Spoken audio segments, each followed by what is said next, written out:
Good evening, I'm Adrienne Arsenault. Andrew is away tonight. Afghans under Taliban rule. Worries about freedoms, finances, and security.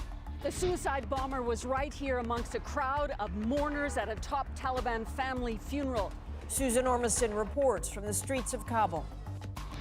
Also tonight, 3 Albertans share stories of COVID's terrible impacts. I'm speaking for all of these people in the hospital that deserve care. Please get vaccinated and give them a chance. Plus, a sister mourns a pregnant mother of 9. Facebook offline, a worldwide outage after damaging allegations. It might be that records were manipulated, deleted. And selling off a lifelong passion, one chassis at a time. I'm hoping 500 people step up. They take one each. I don't care if they use them for parts. We'll show you how he fared. This is The National. Their country and their lives racked by decades of war. Ordinary Afghans are now dealing with life under Taliban rule again. This following a comprehensive international withdrawal.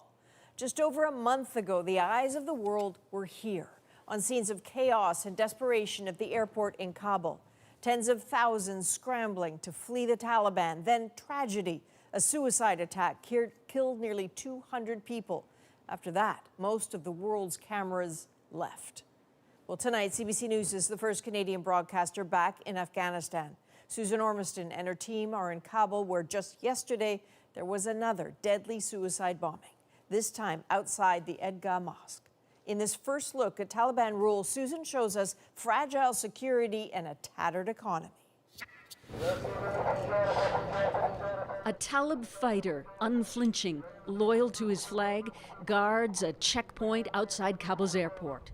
It's at Abbey Gate, with its cruel reminders of the carnage just over a month ago when a suicide bomber killed nearly 200 desperate to get out. The gate now deserted. The road so quiet. A corner shopkeeper, Mohammed Shakir, says business here is the worst in 20 years. Calm comes at a cost. The security is good, everything is good, but there's no work. People can't make money. 6 weeks since the Taliban rolled into Kabul, the Afghan capital is whitewashed in black and white. Their flags everywhere, political swag on sale. A back entrance to the U.S. Embassy is painted over. Young entrepreneurs hedge their bets. A Talib flag on one hand, on the other, the Afghan one. Taliban soldiers appear to be settling into their power, less twitchy, some arrogant victors, but still unable to manage this country on the verge of economic collapse. A new flea market shows the strain. Some bring their own possessions just to raise cash, like Hamadullah and his carpets. I want to sell this stuff because at home I don't have any food. The Taliban is good, he says. Before, people robbed and stole, that's over. But the problem now, no work. Rahima's family, all teachers, are out of jobs. We are all full of stress. In my whole family, our future seems destroyed. And still, the threat of violence, a bomb at the Edgah Mosque just yesterday, shrapnel scars and bloody gutters, an attack targeting the Taliban. The suicide bomber was right here amongst a crowd of mourners at a top Taliban family funeral. When he detonated his vest, 8 people were killed. It is the biggest attack in Kabul since the Americans left at the end of August. Can you keep the country safe? I can assure you, he says, we'll improve security here. Everything will be resolved. But last night, as top Taliban leaders rushed to a hospital emergency, the threat facing this country was on full display. A guard who was 3 meters from the bomber, his sneakers bloodied, showed us graphic photos of the bodies. Who did it, we asked. We have 2 enemies, he told us, America and Daesh, or ISIS. Whoever attacks us, we'll attack back. So overnight, the Taliban say they hunted down an ISIS hideout in Kabul and destroyed it, as Afghans wondered whether the Taliban can hold this country. So, Susan, with that kind of violence between ISIS-K and the Taliban, what's your sense of the impact on Afghans? Yeah, well, this is the third attack in recent days, and Afghans would worry if the Taliban can't control ISIS-K inside its own borders as it's promised, or the perception that maybe ISIS-K is growing. And any kind of instability erodes what confidence there is here and ultimately hurts the economy and Afghans. So that's why you saw the Taliban come out forcefully today and say, we got that cell in this city this time. All right. Thank you, Susan Ormiston in Kabul tonight. We're very glad you and the team got there. Thank you, Susan. Now to Canada's COVID story. And our focus tonight, it's tragic, preventable deaths. Canada is now seeing an average of 44 deaths a day. The last time we saw that was in the spring, when the rate of fully vaccinated Canadians was less than 5%. Now it's more than 70%, showing the virus is still finding the vulnerable with ruthless efficiency. Per capita deaths over the past 2 weeks in Alberta and Saskatchewan are especially high. Among those deaths, the young and middle-aged who leave behind shocked friends, partners, and children. Bonnie Allen has a story about loss on a scale that is really hard to fathom. 35-year-old Jennifer Rosebluff Thomas was 29 weeks pregnant and very sick when she was admitted to an Edmonton ICU in late August. The sad thing was my sister wasn't vaccinated. Her sister, Carol Charles, was able to reach her in hospital by video chat. She was crying and I could tell she was scared. Rosebluff Thomas was one of more than 20 pregnant COVID patients in Alberta hospitals over the past 2 months, all unvaccinated, despite national recommendations. The vaccine is safe and it's life-saving. Obstetrician Dr. Stephanie Cooper has had to deliver several premature babies from infected mothers. She didn't treat Rosebluff Thomas, but says generally medical teams want to keep a fetus inside the womb as long as possible. If we think potentially a pregnant woman is not going to make it, then, we decide that, we should deliver the baby, even if it is very premature, because we are very concerned that both the baby and the mom, may not make it. That's what happened with Rosebluff Thomas. When they were doing the emergency C-section, the nurse called me and told me that they were doing it to save her so she could get oxygen into her lungs. The mother of 9 never regained consciousness. She died 4 days later, never having held her newborn daughter, who survived. It's very difficult to take care of someone who's pregnant and is on life support, and it is challenging both from an emotional level, but also from a medical point of view, because you are oftentimes caring for more than one person. It's real, and it kills, especially if you're not vaccinated. Carol Charles remembers how much her sister loved her children and says she would never have wanted to leave them without a mother. Bonnie Allen, CBC News, Middle Lake, Saskatchewan. After holding its own, Manitoba is now seeing the start of its 4th wave. So as Marina von Stackelberg explains, the province is aiming its public health measures on places seeing more transmission. The problem, that's also where you find more resistance. No, I'm not getting the vaccine. All right, you can do a trick. Mark Stahl is one of 400,000 Manitobans who could be immunized against COVID-19, but isn't. All right, here we go. He lives in southern Manitoba. It's home to the lowest vaccination rate in the province. A third of the eligible population hasn't received a shot. If it was as good as they say it is, then people would want it. So, no, I don't want it. I have no fear of the virus. I have no fear of COVID. The infection rate in the southern health region is 5 times higher than in Winnipeg. Despite its small population, the South is responsible for half of Manitoba's COVID ICU patients.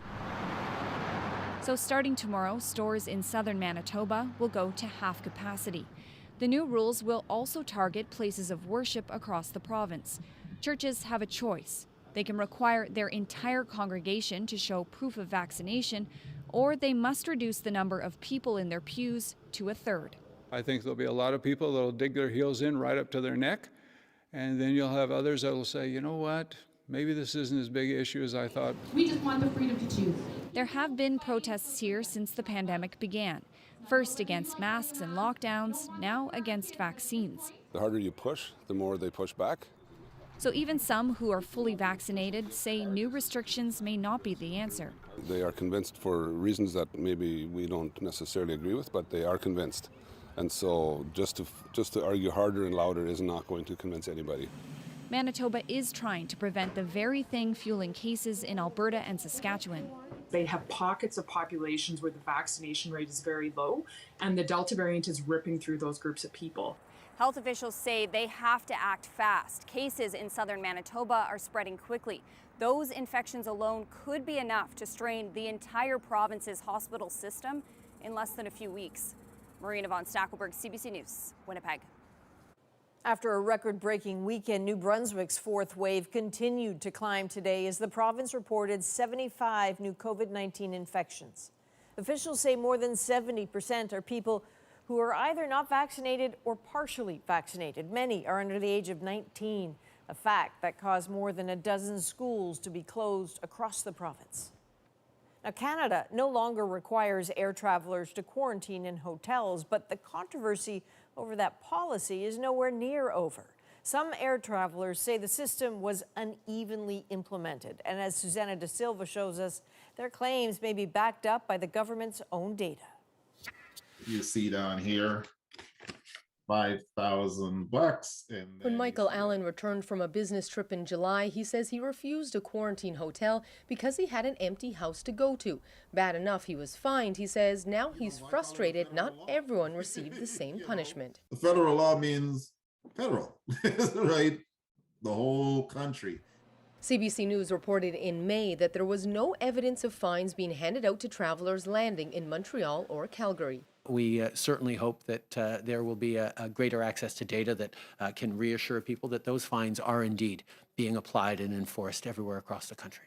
Now that data is out and the enforcement isn't even close to being equal. More than 4,800 tickets issued in Toronto, 685 in Vancouver, but in Montreal, 3 cases were passed along to provincial prosecutors for possible fines. In Calgary, 0. When asked why, Ottawa said different legislation in Quebec and Alberta meant it was up to local officials to impose fines. Robert Smith plans to fight the ticket he got in Vancouver. I wish we'd known. We would have gone through Calgary for sure. I hope that some judge sitting somewhere is going to realize this is ridiculous. Yeah. Some experts think that is a possibility. I certainly think it's worth raising these inconsistencies and letting the courts know that this wasn't a program that was sort of implemented fairly necessarily across the board. Michael Allen says he's waiting for his day in court. You have how many millions of dollars you are paying legal fees to collect a few $1,000,000, and for what? And it didn't do a damn thing. You know, that's bureaucracy at its finest. The Public Prosecution Service of Canada would only say it is committed to having the cases heard quickly and doesn't comment on potential costs. Susanna Da Silva, CBC News, Vancouver. The Ambassador Bridge between Windsor, Ontario and Detroit, Michigan has fully reopened tonight. An investigation shut the border crossing down for hours this afternoon. The area was evacuated and traffic halted after an alert about the possibility of a vehicle containing explosives. Police say no threat was found, but one person has been taken into custody. If you are one of the billions of people who uses Facebook, you may have seen it was offline today for hours. And coincidence or not, that happened not long after a former insider went public with her shocking allegations. Thomas Degg has our story. Around the world, Facebook users were greeted with this, an error message telling them the site was offline. Facebook-owned Instagram and WhatsApp went down as well. That spinning wheel, a sign of trouble. A Facebook executive had to use the rival platform Twitter to apologize. His only explanation, we're experiencing networking issues. It does seem like there was a DNS issue, which stands for Domain Name Systems. It might be that records were manipulated, deleted. I'm assuming it's user error. At Facebook in California, some employees weren't even able to get in because their digital badges stopped working. Overseas, WhatsApp serves as the main communication tool for millions. And this outage would have meant 6 hours of stress for many people and businesses. It could well be a problem at the heart of the technological engine that runs all those servers. The technical meltdown coming on the heels of this damning interview with a former Facebook product manager. Facebook has realized that if they change the algorithm to be safer, people will spend less time on the site, they'll click on less ads, they'll make less money. Frances Haugen revealed she's the one who leaked internal documents suggesting the company knew Instagram could be toxic for teen girls, and Facebook had a big anti-vaccine problem on its platform. She says Facebook helped fuel that Capitol Hill riot by scaling back misinformation filters set up for the U.S. election. Facebook says its internal research was mischaracterized. We do it precisely so that we can work out, in the minority of cases where people are not having a good experience on our platforms, what we can do. The whistleblower is set to testify for a U.S. congressional panel on Tuesday. Already for Facebook, this week is off to a bad start. Thomas Daigle, CBC News, Toronto.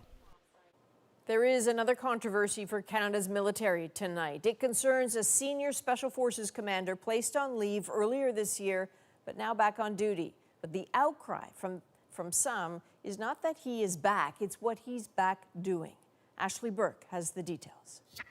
The risk has increased to our troops. Major General Peter Daw was one of the high-ranking military leaders, swept up in the sexual misconduct crisis. Placed on leave with pay for months, he's now back at work in a role that's caused a backlash. I don't even know if I have the right words to express how disgusted and disappointed I am. Daw is tasked with reviewing, compiling, and collating recommendations from external sexual misconduct reviews. Work meant to help the military implement those recommendations. It just raised a lot of questions for me in terms of like what was the decision-making process behind it. For me, reading these words, it's beyond unacceptable. In April, the Shamoons told CBC News Daw had given a positive character reference in criminal court, a letter in support of a soldier convicted of sexually assaulting retired Captain Annalise Shamoon. Her husband, retired General Kevin Shamoon, was under Daw's chain of command at the time. It risks causing a lot of damage and corroding a lot of the work that has been done over recent months. People who have been putting in a lot of effort to fix things and change the culture, this risks setting a lot of that back in the public opinion. Sexual assault survivors and experts now want an explanation. I'm also someone who knows General Daw from my previous experience. And so I believe that he is someone who would have taken the last several months to reflect upon his actions, how they hurt those in his chain of command, especially victims of sexual assault. There is no rationale for putting someone in this position other than doubling down and showing that the Defense Force is going to protect their own. They're going to protect senior leaders. McKenzie says both the acting chief of defense staff and the Minister of Defense are accountable for this move.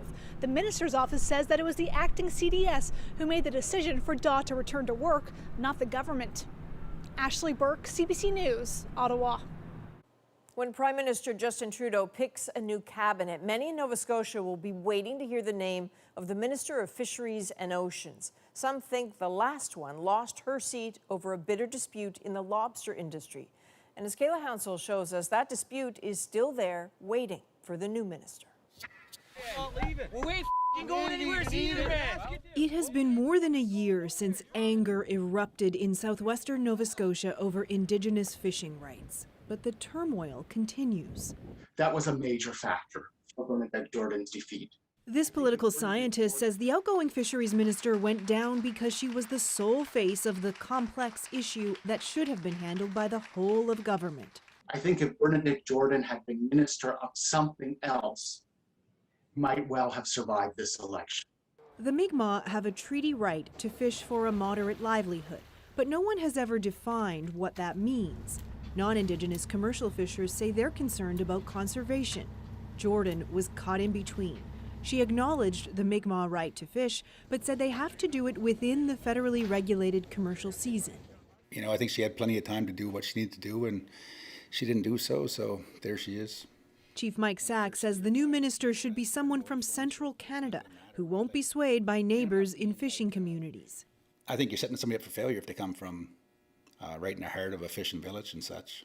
What we care about in a new minister is not, regionality or geography or who it might be, but an honest commitment to transparent, meaningful dialogue. Urbaniak says the new minister likely won't be from the Atlantic region. This conflict is raw. It's very personal in many communities. For someone who is an experienced minister and a shoo-in for cabinet, yes, there may be some reluctance if asked to serve as Minister of Fisheries and Oceans. Urbaniak says the new minister needs strong communication skills, a background in nation-to-nation negotiations, and political courage in order to solve what successive governments haven't been able to for more than 2 decades. Kayla Hounsell, CBC News, Halifax. New documents take us inside the Catholic Church's fight against paying full compensation to residential school survivors. The truth is starting to come out. Next on The National, what we've learned about the promises and what really happened. The very personal toll of Alberta's COVID crisis. I looked at him and said, am I going to make it out of here alive? 3 Albertans share their stories and what they want others to know. And later, parting with a prized collection. I've caretaken this field of dreams for a long time. The vintage car buff who decided it's time to downsize. We're back in 2.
Welcome back. Residential school survivors have still not seen all of the millions in compensation the Catholic Church agreed to 16 years ago.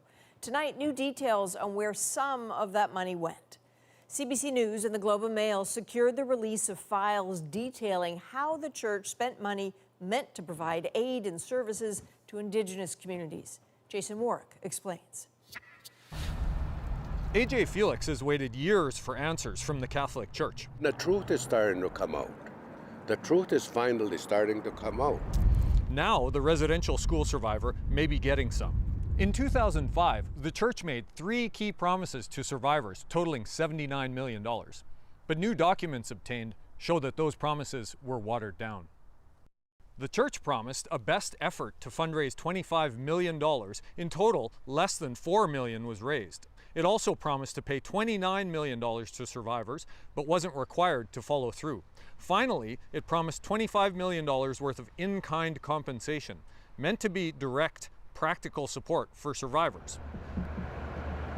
Some was delivered in the form of addictions treatment or scholarships, but the church also included its expenses in conducting Bible study groups or sending priests and nuns to remote communities. It does appear to be some, well, to put it politely, some creative accounting. More importantly, not to fulfill the purpose and intent of the residential school settlement.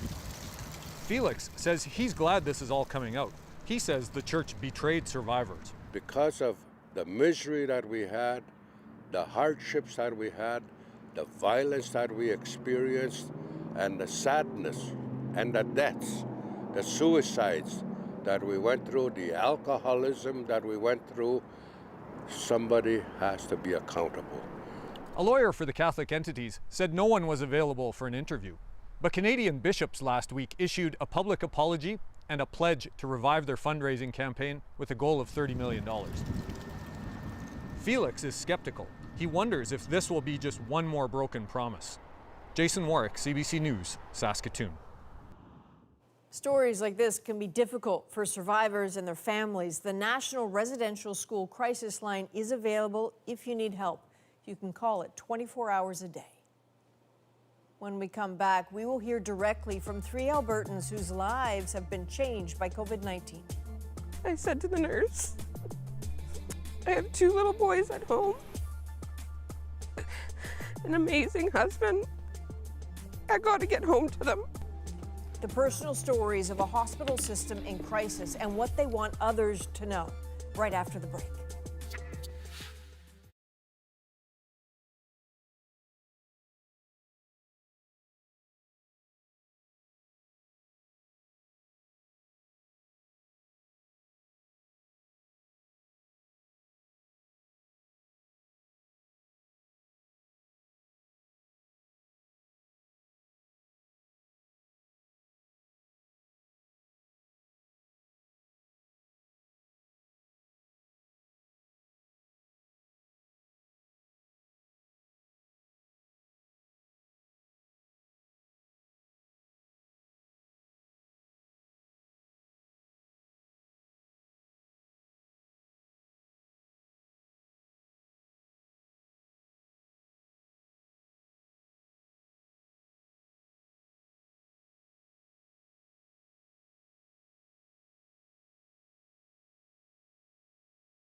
Welcome back.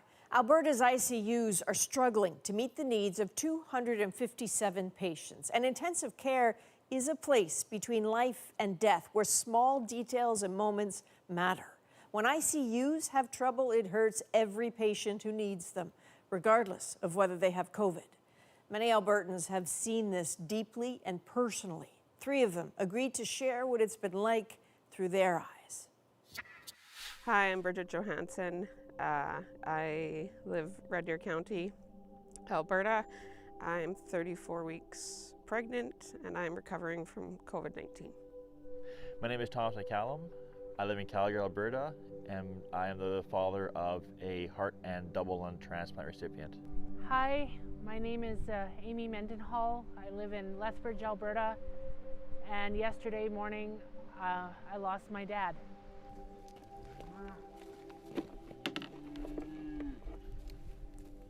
Feel like you've been hit by a bus. You just don't know what's to come next and if you're going to make it out on the other side. So I wanted to wait before I got vaccinated. So if something did go sideways, you know, baby would have a better chance of survival. So it wasn't I guess, top priority when it should have been. When I went to the Olds Hospital the first time, there was an obstetrician on, actually. She, you know, assessed me, said, I want you to go get a pulse oximeter monitor. I want you to start monitoring your oxygen level. If it drops, you know, below 94, I want you back in here. Within a day and a half, my family doctor had called. She said, I want you to hang up the phone, call 911, and get assessed. So that's what we did. I was in an ambulance and on my way to the Foothills Hospital that afternoon. So when I got unloaded out of the ambulance and they wheel everybody on their stretchers down into triage, there was stretchers of people. Stretchers. I just literally started crying. And I said to the ambulance attendant, I looked at him and said, am I gonna make it out of here alive? You know how to hold your crayon. After 2 days or 3 days, I was stable on room air above 94, 92, 94. So they discharged me. My chest just felt super tight. I felt like I couldn't get any air into my bottom lobes. So I said to my nurse, before I go home, do you mind just listening to my chest? And I was readmitted that night with COVID pneumonia. I just was so scared.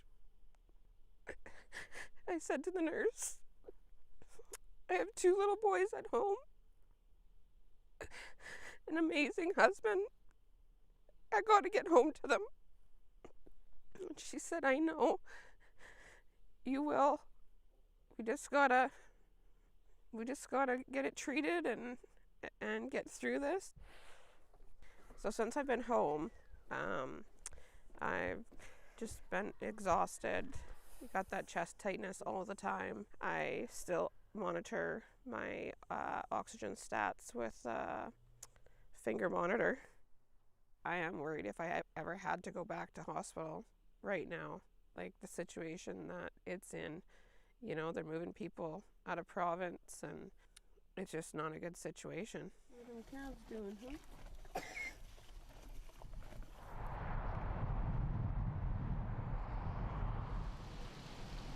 My daughter Chang is currently 14 years old.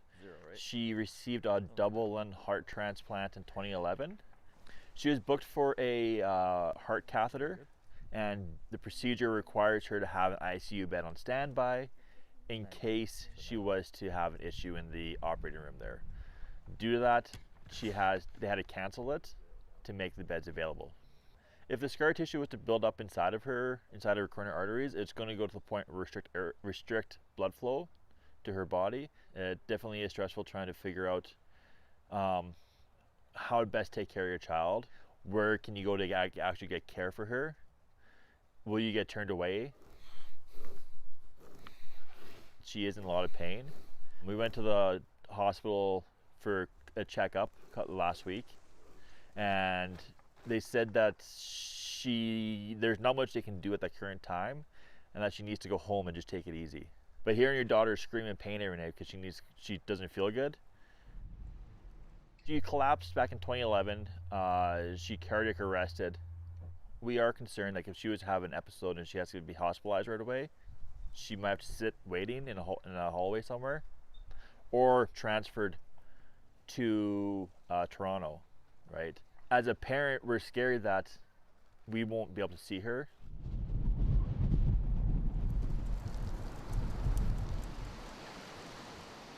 My dad had a workplace injury, and he had diabetes and kidney issues.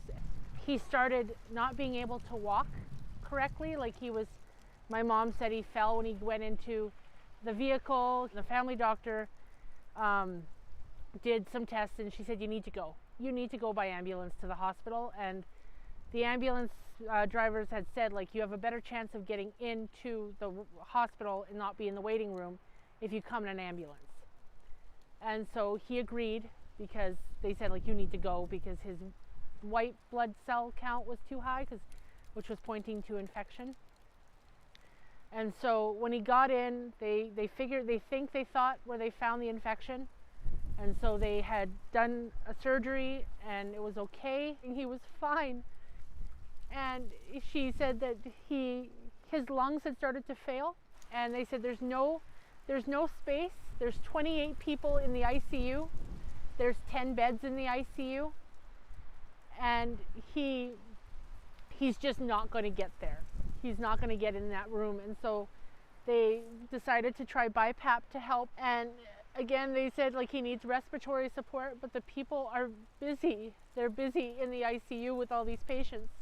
And they got there eventually, but it wasn't like you call them and they're here. It was, there's 28 people that are dying that also need their support. And then Sunday was okay. And then Monday was okay. And then I got the call yesterday morning at 2:30. He had said no more.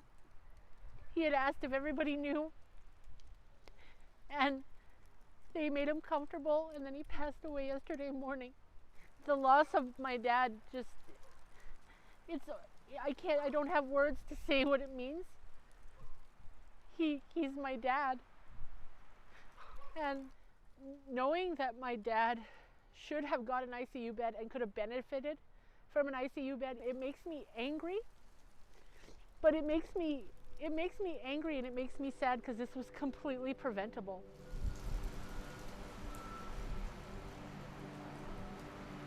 I want people to know that COVID is real. Just get the vaccine. I don't know why I held off, and looking back, I wish I wouldn't have. I want people to understand their choices that they're making doesn't just affect them, it affects everyone. I'm speaking not just for my dad now, I'm speaking for all of these people in the hospital that deserve care. Please, please get vaccinated and give them a chance. And so Albertans are dying from COVID-19 at 3 times the national rate, as ICU numbers are stubbornly high but steady. Joining us now for what this is all like for the ICU teams, Dr. Darren Markland, an intensive care doctor and nephrologist at the Royal Alexandra Hospital in Edmonton. So Dr. Markland, I know you had an ICU shift this morning, and I'm curious about what struck you about it today. I think the first thing is that I walked into a brand new unit today. We've opened our 4th intensive care unit, and it's in the basement of the hospital. And then I walked through those doors, I was just surprised how everybody looked the same. We have barrack-style intensive care unit with patients lined up, and they all have the same phenotype. They all have the same disease, and it's actually a challenge to keep them separate. You've been tweeting a lot throughout this, and one of the things you tweeted recently is that the journey of dying in the ICU from COVID-19 takes on average about 6 weeks. I have seen what that does to families. What do people need to know about what those 6 weeks are like for the families, but also for people like you? I think this is the perfect example of doing things for your family. This is a preventable disease, and though these people are very well cared for, they're effectively comatose through most of it, and they don't experience this journey. but their families certainly do. And the trauma, both emotionally and physically, I watch these people just being drained of their life force. Just it's hard, and it leaves a scar that I think will affect these families for the rest of their lives. This is completely preventable, and I think if people truly care for their loved ones, they would incorporate that into their decisions about getting vaccinated. And when we hear, sir, that the Canadian Armed Forces is planning, to send up to 8 critical care nurses to ICUs in Alberta, what kind of difference will that make? Well, I thank them. I think that it's fantastic. We actually participate in training them and keeping them ready at the ALEC, so we're familiar with some of these people. But the grand scheme of things, this is a drop in the bucket. We need our political willpower not to secure us more human resources. Yes, that's needed, but we need that energy placed in policy so that we can actually fix the disease and not scrape away at the tumor. All right, Dr. Markland, thank you very much. Get some sleep if you can. I appreciate it. Thank you. Up next, a deadly escalation to protests in India. Demonstrations have been mainly peaceful for a year, so what sparked the violence?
You know that face. William Shatner, otherwise known as Star Trek's very first Captain Kirk, is headed to space as himself.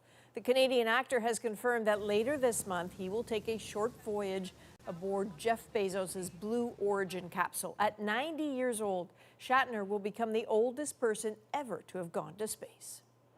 We know that there is oil ranging from Huntington Beach and now we know as far down as Laguna, and likely continuing to move in a southerly direction.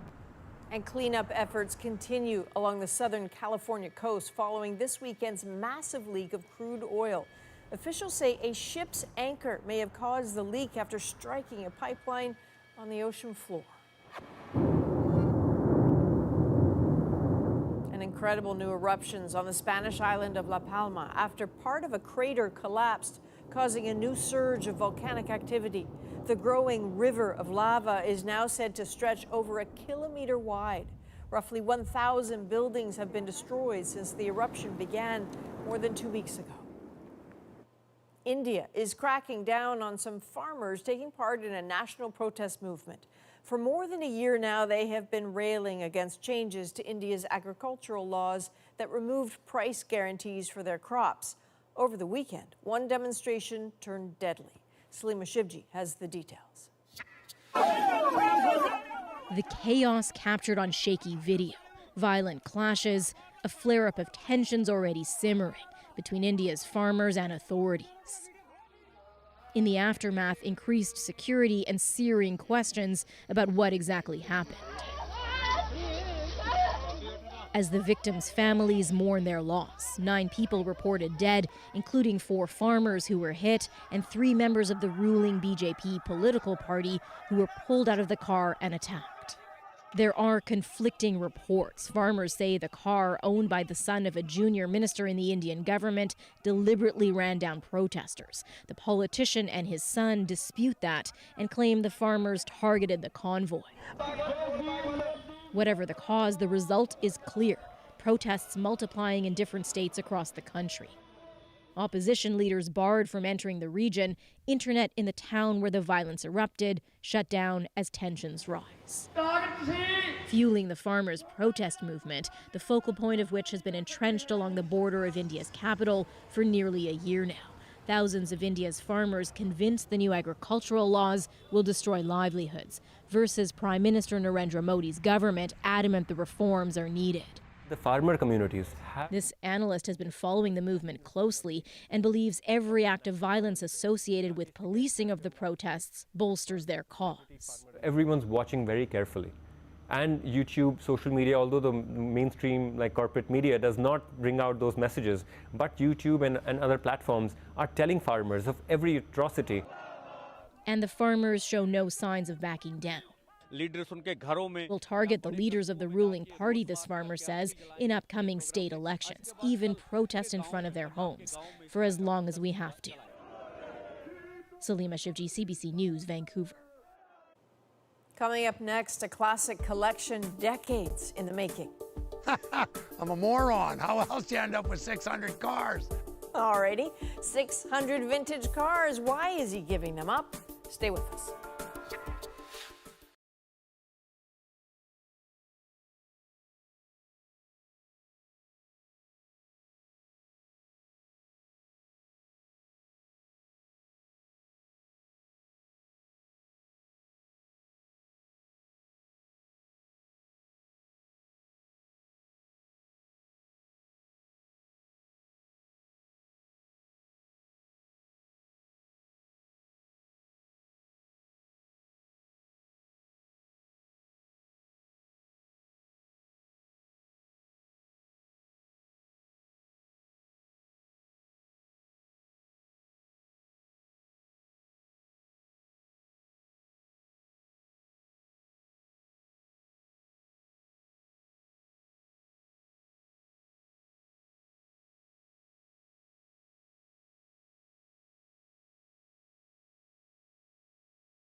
This weekend, a small town in BC drew a crowd as hundreds of vintage car enthusiasts poured in to see, some to bid on, a car collection 40 years in the making. Brady Strachan spoke with the man behind the cars about his reluctant decision to part with them. 68 Dart. It's got the factory 5-on-4 disc brakes. Mike Hall's mind is like an encyclopedia of vintage cars. For 45 years, he's been hauling them home to his property in the town of Tappan, an area known locally as Rust Valley. Can you tell us how this came about? I'm a moron. How else do you end up with 600 cars? I don't know. As a kid, I always loved them. I bought 1, I bought 2, I bought 3, I bought 10, I bought 20. I mean, the last 4 properties I bought have been to move cars to. There'll be a guy jumping. You might have seen Hall and his rusting collection on the reality TV show centered around his life, Rust Valley Restorers. The series chronicles Hall's obsession with cars and his reluctance to give them up. We kind of tried to push him into an auction last year, and he wanted nothing to do with it. And this year, I think he finally woke up and realized, hey, I can't do this anymore. On Saturday, Hall's Field of Dreams hit the auction block with more than 500 cars for sale. I know I'm not going to get to them all. And if they go to good homes, and like I said, I don't own them, I've caretaken them. Well, time for somebody else to carry the torch. People came from all over North America. Hang on one sec. This guy's got money, I know he does. Some made the journey to buy cars, and others just to see Hall's collection before it's broken up. So, you know, we thought we'd come and mostly view the spectacle, but, you know, we're maybe something hardcore car guys. Yeah, that's it. And that's what Mike is. On auction day, the majority of Hall's cars find a buyer. Some go for a couple of $100s, others for tens of thousands. Where are we at? For Hall, it's a bittersweet moment, but old habits die hard. He's not out of the classic car business just yet. I was supposed to keep 10, I ended up keeping 52. So basically, I still have a full deck to play with. Just don't have a full deck up here. Brady Strachan, CBC News, Tappan, British Columbia. Oh, there's a character. Let's talk hobbies. If you like Lego, for example, you might consider this your dream job. Coming up next, how this Nova Scotia man turned his colorful creativity into a lucrative art form.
Well, obviously, Lego is far more than just a hobby for this Nova Scotia dad. That piece right there took him 6 weeks and 64,000 little pieces of Lego to put together.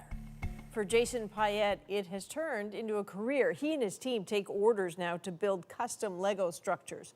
This all started out as a volunteer project at his kids' school. His passion for that and for those little blocks are tonight's moment.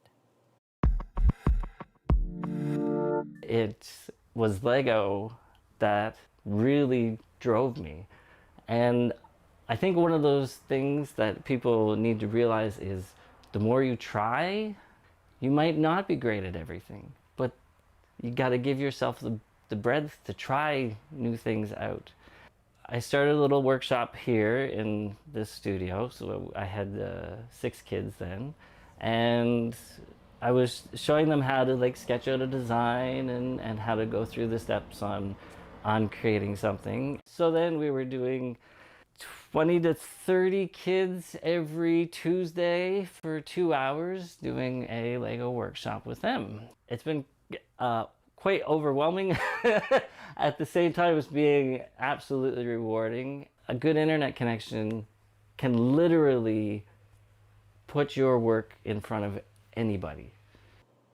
So he says the whole thing that he wants to emphasize to the kids is to teach them how to take things beyond instructions, beyond hard and fast rules, and to show them it is possible to earn a living doing exactly what you love. That is a national for October the 4th. Good night.